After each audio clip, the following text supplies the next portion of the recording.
अस्सलाम वालेकुम। તારીખ 2 થી હું ઓફિસ ચાલુ કરો જિલ્લા બી જે કંઈ જૂના પાસપોર્ટ છે એ લોકો અહીં છે હાજર જ, અમુક 2-4 જણા જે ન થયા એમનોને મેં ફોન કરી લીધેલું, અને જે બી જૂના છે એમની જવાબદારી મારી રહેશે મોકલવાની, અને નવા કોઈ બી આવશે એમની જવાબદારી ઈસા ગાજી સુફિયાનભાઈને અમને આ લોકો બેસવાના છે ઓફિસ લઈને, એમના ટેકે ઊભી ખુલી રહ્યો પહેલી અલ્લાહનું. ઇન્શાલ્લાહ તમે થોડોક સપોર્ટ કરો અને થોડોક સાથ આપજો. જે કંઈ મારાથી થઈ ગયું છે અને જે કંઈ મારાથી ભૂલચૂક થઈ ગઈ મને માફ કરજો. અલ્લાહ તરફી જે બી કંઈ બનાવ બન્યો છે મને ફાંકવી દીધેલો ઉપરથી, એ નોમની હું બહાર પાડે છે ઓફિસ ખુલ્યા પછી ઇન્શાલ્લાહ. ને કોઈના સંગત ખોટું કર્યું બી નથી ને કરવું બી નહીં.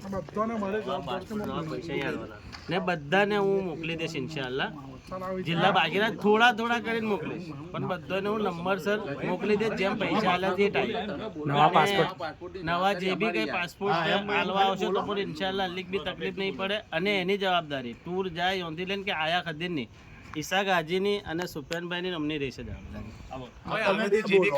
નવા પાસપોર્ટ આલો એમની જવાબદારી ઈસા ગાજી સુફિયાન, એમના હાથમાં આલવાનું, ઈસા ગાજીના હાથમાં પેમેન્ટ આલવાનું, એમને ટિકિટ વિઝા બધું તમારું એમને જ કરાવશે. અને જે જૂના છે એમને આમ જે બી અલ્લાહ એમને રોજી આવશે એમાં ધીરે ધીરે સગવડ થશે એમ તમને રવાના કરશે એમને.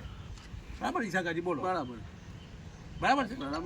બધા ભેગા થઈ ગયા. અને જૂના પાસપોર્ટ જેના છે એ લોકો અહીં આવેલા છે, એમના સંગત મીટિંગ મારી થયેલ છે. તારીખ જાહેર કરવા કો કાલથી આજ 2/1/25 થી ઓફિસ ઇન્શાલ્લાહ ચાલુ કરી દઈશ, અને ક્રમ વાઇઝ મોકલે છે, અને ક્રમ વાઇઝ મોકલીશ હું, જેમ નંબર છે જે રીતે તારીખ તમે પૈસા આલ્યા છે એ ટાઈપ. ખાતે આવી ગયો છું.